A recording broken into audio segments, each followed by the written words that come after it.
Welcome, dear listeners, to History with Herodotus, where the vast expanse of human experience unfolds like a tapestry of unending fascination. Today, we embark on a journey through the realms of time to explore the captivating tale of the Fatimid Caliphate, a dynasty that once stretched its mighty arms across the Mediterranean, embracing lands from the sun-kissed shores of North Africa to the fertile valleys of the Middle East. As we delve into the origins of this remarkable caliphate, let us first set our gaze upon the historical landscape of the 9th century, a time when the Islamic world was a mosaic of diverse cultures and political entities. It is here, amidst the backdrop of shifting sands and ancient trade routes, that the seeds of the Fatimid Caliphate were sown. The year was 909 CE, and the city of Raqqada, nestled in the heart of modern-day Tunisia, was abuzz with activity. This vibrant urban center, known for its bustling markets, impressive architecture, and thriving cultural scene, would soon become the epicenter of a revolution that would change the course of history. At the forefront of this revolution was Abdullah al-Mahdi, a charismatic leader who claimed to be the long-awaited Mahdi, the messianic figure destined to bring justice and righteousness to the world. Al-Mahdi's message resonated deeply with the disenfranchised and the oppressed, and his ability to mobilize support from disparate groups, including the Kutama Berbers, a powerful and influential tribe in the region, would prove to be a crucial factor in the Fatimid Caliphate's early success. The Kutama, under the leadership of Abu Abdallah al-Shi'i, a skilled military commander and missionary, played a pivotal role in spreading al-Mahdi's message and consolidating his power.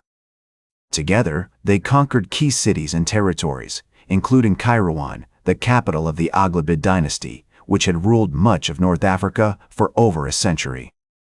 The Aghlabids, known for their impressive architectural achievements, including the famous Mosque of Uqba, were eventually toppled, and the Fatimids established their own capital in Raqqada. The city of Raqqada, with its majestic palace, complex, intricate gardens, and grand mosques, became a symbol of Fatimid opulence and sophistication. The palace, built on a grand scale, featured impressive walls, ornate fountains, and beautifully crafted mosaics, showcasing the artistic and architectural prowess of the Fatimids. This magnificent structure served as the seat of power for the Fatimid caliphs, who would go on to rule over a vast empire that stretched from the Atlantic coast of North Africa to the Middle East. As we explore the earliest stirrings of the Fatimid Caliphate, we notice the convergence of circumstance, charisma, and vision that defined this pivotal moment in history. Abdullah al-Mahdi's claim to be the Mahdi, combined with his ability to mobilize support from disparate groups, created a perfect storm that would propel the Fatimids to greatness. The confluence of these factors, set against the backdrop of a rapidly changing Islamic world, laid the foundation for the Fatimid Caliphate's future success. The historical context of the Fatimid Caliphate's emergence is also marked by the decline of the Abbasid Caliphate, which had once been the dominant power in the Islamic world. The Abbasids, weakened by internal conflicts and external pressures, were unable to stem the tide of Fatimid expansion, and their influence would eventually wane as the Fatimids rose to prominence. And so, dear listeners, having glimpsed the earliest stirrings of the Fatimid Caliphate, we now stand at the threshold of a new chapter in our journey. As we prepare to enter the era of unparalleled prosperity and cultural flowering that defined the Fatimids' ascendancy, let us carry with us the memories of these pivotal moments. For it is in understanding the intricate tapestry of the past that we may truly appreciate the majesty of what is to come. Join me next as we venture into the heart of the Fatimid Caliphate's most resplendent period, where the confluence of art, science, and politics created a civilization of breathtaking beauty and enduring legacy.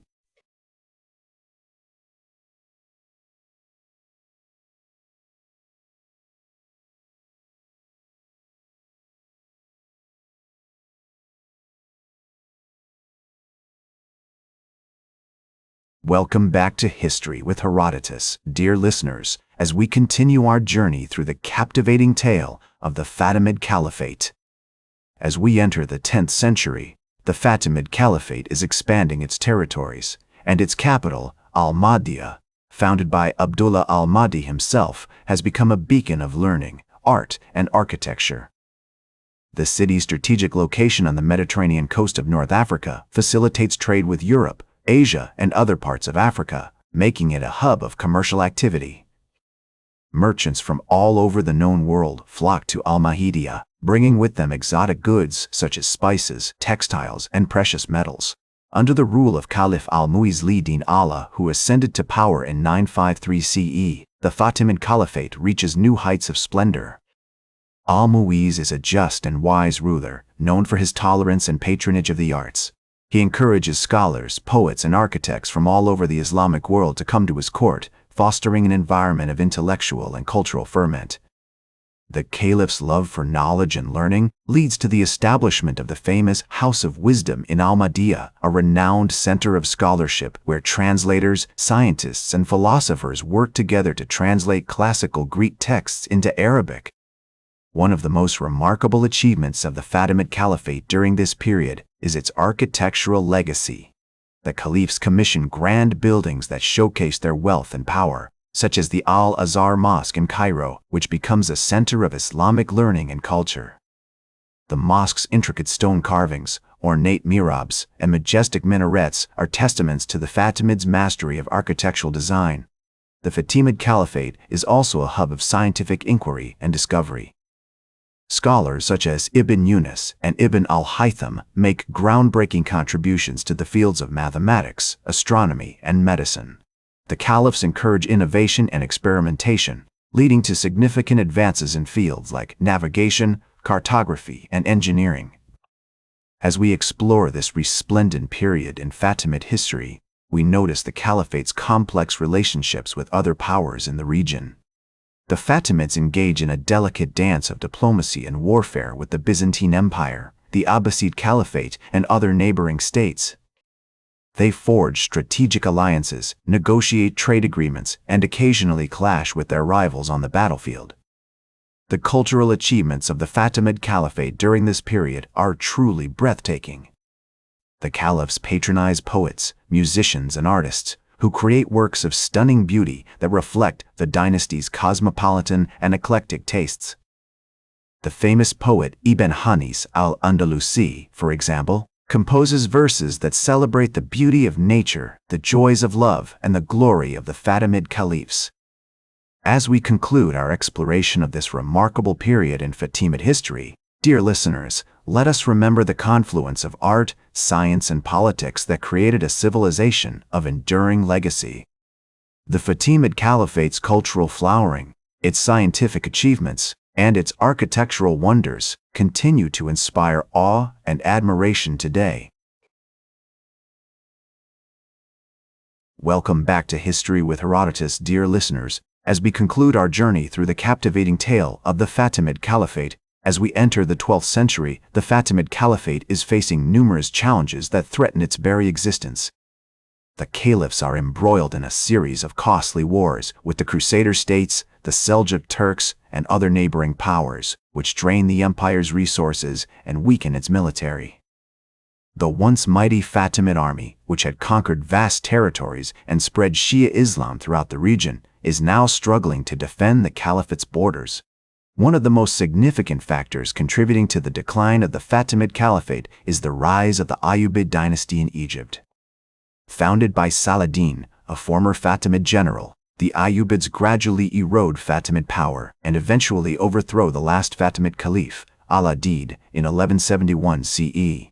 The Ayyubids go on to establish their own Sunni Muslim empire, which would become a major force in the region for centuries to come. As the Fatimid Caliphate crumbles, its territories are fragmented into smaller kingdoms and emirates, each vying for power and influence. The once great city of Cairo, which had been the epicenter of Fatimid culture and learning, begins to decline, and its famous institutions, such as the Al-Azhar Mosque and the House of Wisdom, fall into disrepair. Despite its decline, the Fatimid Caliphate leaves behind a lasting legacy that continues to inspire and influence the world today. Its cultural achievements, scientific discoveries, and architectural wonders remain testaments to the dynasty's greatness, and its impact on the development of Islamic thought, art, and architecture is still felt across the globe. As we reflect on the rise and fall of the Fatimid Caliphate, dear listeners, let us remember the words of the great historian Ibn Khaldun, who wrote, "The dynasty is at the mercy of fate, and its duration is determined by the will of God." The Fatimid Caliphate's story serves as a reminder that even the greatest empires must eventually come to an end, but their legacy can live on forever. In conclusion, our journey through the history of the Fatimid Caliphate has taken us from the dynasty's humble beginnings in North Africa to its glorious heyday in Egypt, and ultimately to its decline and downfall. We have seen how the Fatimids built a vast empire, fostered a culture of learning and tolerance, and left behind a lasting legacy that continues to inspire us today. As we bid farewell to this fascinating dynasty, let us carry with us the memories of its achievements and the lessons of its history, for it is in understanding the past that we may truly appreciate the present and build a better future. Thank you for joining me on this journey through the captivating tale of the Fatimid Caliphate. That's all for today's History with Herodotus. Remember to like, share, and subscribe, and until next time, remember that to understand the present, we must first understand the past.